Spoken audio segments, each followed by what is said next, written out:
Hello everyone. तो कैसे आप सभी। तो देखिए आज की वीडियो थोड़ी सी अलग होने वाली है टॉपिक के ऊपर, क्योंकि अभी जस्ट रिजल्ट आना शुरू हुआ है। जब भी फाइनल रिजल्ट आता है, फाइनल सेमेस्टर का रिजल्ट आता है, तो स्टूडेंट के मन में ये क्वेश्चन सबसे बड़ा आता है कि सर ये जो डिवीज़न दी जाती है, first division, second division, third division, इससे हमारे जीवन पे, इससे हमारे करियर पे क्या इम्पैक्ट पड़ेगा, क्या इनकी वैल्यू है, क्या इनका मतलब है, सारा कुछ आज हम डिस्कस करेंगे। तो मैं इस टॉपिक के ऊपर मैंने जब चैनल शुरू किया था, जब मैंने चैनल शुरू किया था तब मैंने वीडियो बनाई थी। बट यूट्यूब की एक ख़ास बात यह है कि जब भी हम कोई वीडियो बनाते थे 1-2 साल में वो रिदम से बाहर हो जाती है।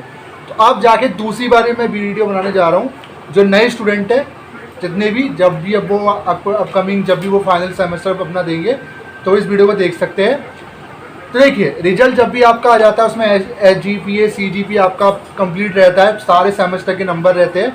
उसमें नीचे ब्लू कलर में दिल्ली विश्वविद्यालय की अगर आपकी मार्कशीट है, SOL की है, रेगुलर की, NCVF की है, तो वहाँ पर डिवीज़न मेंशन रहता है, ब्लैंक रहता है, डिवीज़न रहता है, first division, second division, third division. इनका मतलब क्या? तो देखिए डिवीज़न का मतलब है बंटवारा, बांट दिया जाता है स्टूडेंट को। अब डिवीज़न कैसे किया जाता है वो भी मैं आपको समझा देता हूँ। देखिए सिंपल सी कहानी है डिवीज़न की। 3 डिवीज़न मिलती है, चाहे आप किसी भी यूनिवर्सिटी से बिलोंग करते हो, चाहे आप इग्नू से बिलोंग करते हो, चाहे आप दिल्ली विश्वविद्यालय से बिलोंग करते हो, JNU से करते हो, किसी भी यूनिवर्सिटी से।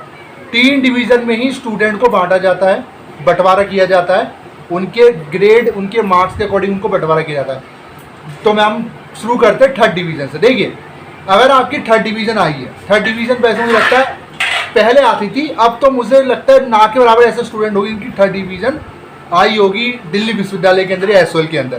पहले आती थी जब एनुअल मोड हुआ करता था, क्योंकि तब तो मुझे लगता है सेकंड डिवीज़न लाना ही बहुत मुश्किल था, क्योंकि पहले ना तो असेसमेंट थे, ना ही सेमेस्टर वाइज था, साल में एक बार पेपर होते थे। तो थर्ड डिवीज़न तब दी जाती है जब आपके नंबर 50% से कम रहते हैं। समझ में आ गई बात? थर्ड डिवीज़न का मतलब ये है कि अगर आपकी जो मार्क्स है, आप पास हो, 50% से अगर आपके नंबर कम है तो आपको थर्ड डिवीज़न दी जाएगी। ठीक है। सेकंड डिवीज़न कब दी जाएगी? सेकंड डिवीज़न तब दी जाएगी जब आपकी जो मार्क्स है वो 50 से लेके 60% के बीच में, यानी 50 आपने पार कर दिए, 50% से लेके 60% के अगर बीच में अगर आपके नंबर है तो आपको सेकंड डिवीज़न दी जाएगी। सिंपल सी कहानी है। और फर्स्ट डिवीज़न किसको दी जाएगी? तो देखिए फर्स्ट डिवीज़न उनको दी जाएगी जिनके 60 नंबर में से, मतलब 60% से ज़्यादा नंबर है। अगर आपके 60% या उससे ज़्यादा नंबर है तो आपको फर्स्ट डिवीज़न में रखा जाएगा, चाहे आपके 80% नंबर हो, 90% आप फर्स्ट डिवीज़न में रहेंगे। ठीक है। तो इन 3 तरीके से इसको बांटा जाता है। थर्ड डिवीज़न के वो स्टूडेंट जो 50% या 50 से कम रहते हैं। सेकंड डिवीज़न के वो स्टूडेंट होते हैं जो 50 से ऊपर पर 60 से नीचे रहते हैं, 60 तक रहते हैं। और फर्स्ट डिवीज़न उनकी आती है जो नंबर 1 कहलाते हैं, जिनकी 60% से ऊपर आती है। ठीक है। तो ये जो डिवीज़न का खेल मैंने आपको बता दिया कैसे बांटा जाता है ग्रेडिंग के अकॉर्डिंग। अब बात करते हैं कि सर इसका इम्पैक्ट क्या है। तो देखिए जाहिर सी वाला पहला जो इम्पैक्ट है इसमें वो यही है कि इससे फर्स्ट डिवीज़न तो किसको मिल रही है? जिसकी ग्रेडिंग अच्छी है, जिसकी परसेंटेज अच्छी है, सिंपल सी बात है।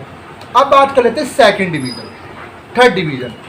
तो देखिए सिंपल सी कहानी ये है, वैसे तो डिवीज़न इतना मायने नहीं रखता है। अगर आप आज के टाइम पे कोई भी बड़ा एग्ज़ाम देने जाओगे तो वहाँ पे सिंपल सा एक फंडा ये रहता है कि आपका ग्रेजुएशन क्लियर होना चाहिए, चाहे आप CGL भरो, UPSC भरो, है ना, कोई भी फॉर्म भरते हो तो आप तो देखा होगा, आप उसमें मेंशन रहता है आपका ग्रेजुएशन क्लियर होना चाहिए किसी भी रिकॉग्नाइज्ड यूनिवर्सिटी से।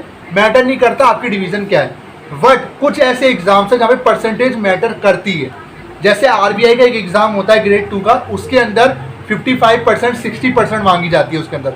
तो 60% कौन दे पाएगा? जिसकी फर्स्ट है सेकंड डिवीज़न है। सिंपल सी कहानी है। अब जो थर्ड डिवीज़न है वो तो अप्लाई नहीं कर पाएगा उसके लिए, है ना। तीसरी चीज़, मान लीजिए आप किसी हायर स्टडीज़ में जा रहे हो, वहाँ पे अगर आपका 60% नंबर 55% नंबर है, यानी सेकंड डिवीज़न, फर्स्ट और सेकंड डिवीज़न वालों को मौका दिया जा रहा है, वहाँ पर थर्ड डिवीज़न वाले बाहर हो जाएंगे, क्योंकि उनके अगर 50% से कम है तो उनको मौका नहीं मिलेगा। तो कहीं ना कहीं ये चीज़ें आपको देखनी पड़ेगी कि हाँ डिपेंड करता है। बट ग्रेजुएट आप हो, जितनी वैल्यू एक फर्स्ट डिवीज़न वाले बंदे की है उसकी डिग्री की, उतनी वैल्यू एक थर्ड डिवीज़न वाले बंदे की है। अगर आपकी कोई भी डिवीज़न आई है उससे कोई मैटर नहीं करता। मैटर ये करता है कि आपका जो ग्रेजुएशन सक्सेसफुली हो गया है। बट कुछ ऐसे पेपर्स होते हैं, कुछ ऐसी यूनिवर्सिटीज़ होती है, कुछ ऐसे कोर्सेज होते हैं जहाँ पे डिवीजन के अकॉर्डिंग लिया जाता है। क्योंकि देखिए जाहिर सी बात है, डिवीजन में क्यों बांटा जाता है, इसलिए बांटा जाता है क्योंकि हमें छटनी करनी है, अलग अलग करना है। अगर कोई यूनिवर्सिटी कोई भी अगर ले रहा है तो वो यही सोच के लेगा कि हम पहले फर्स्ट डिवीजन वालों को लेंगे, इससे क्या होगा, इससे भीड़ जो खत्म हो जाएगी, है ना। तो जाहिर सी बात है। बट आज के टाइम पे मुझे लगता है कि आप कोई भी एग्ज़ाम देने जाओ तो वहाँ पे एंट्रेंस आपका होता ही होता है। इसी चीज़ को लेके आप देखिए CUT होने लगा। पहले क्या होता था 12th के बेस पे नंबर मिलते थे, बट आप मुझे लगता है आप आज के टाइम पे तो ये एक मिथ है कि डिवीज़न इतना मैटर करता है, क्योंकि आज के टाइम पे आप कोई भी बड़ा एग्जाम तो आपका एंट्रेंस होगा, बट ये मांगा जाता है कि आप एलिजिबल हो या नहीं हो।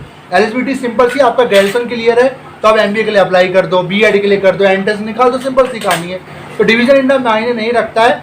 तो काफ़ी स्टूडेंट के सवाल आते हैं कि सर इम्पैक्ट या कुछ इम्पैक्ट नहीं है, ग्रेजुएट हो गए, बात खत्म, और ज़्यादा इसमें सोचने की बात नहीं है। डिग्री आपके पास आ गई है, चाहे वो फर्स्ट डिवीजन की हो चाहे थर्ड डिवीजन की हो, सिंपल सी कहानी है। मैं तो ये बात जानता हूँ। आप कभी ये भी सोचना कि उन स्टूडेंट का क्या जो अभी बैक दे रहे हैं, जिनकी बैक आ गई, उनको तो थर्ड भी नहीं आ रही। तो ये चीज़ मैं आपको बता रहा हूँ। बाकी जो ग्रेजुएट हो चुके हैं उन सभी को कॉन्ग्रेचुलेसन। और मेरी ये वीडियो कैसी लगी, मैंने अच्छे से आपको एक्सप्लेन किया है, मैं औरों की तरह नहीं बताता। हाँ, कुछ परसेंट 1-2% है कि जहाँ मांगी जाती है डिवीजन के अकॉर्डिंग, परसेंटेज के अकॉर्डिंग, वरना 98-99% तो एंट्रेंस ही होता है। बस आपका डिग्री है, एंट्रेंस लो और एडमिशन ले लो। तो वीडियो कैसी लगी जरूर बताएगा, और जॉब में भी कोई दिक्कत आपको नहीं होगी।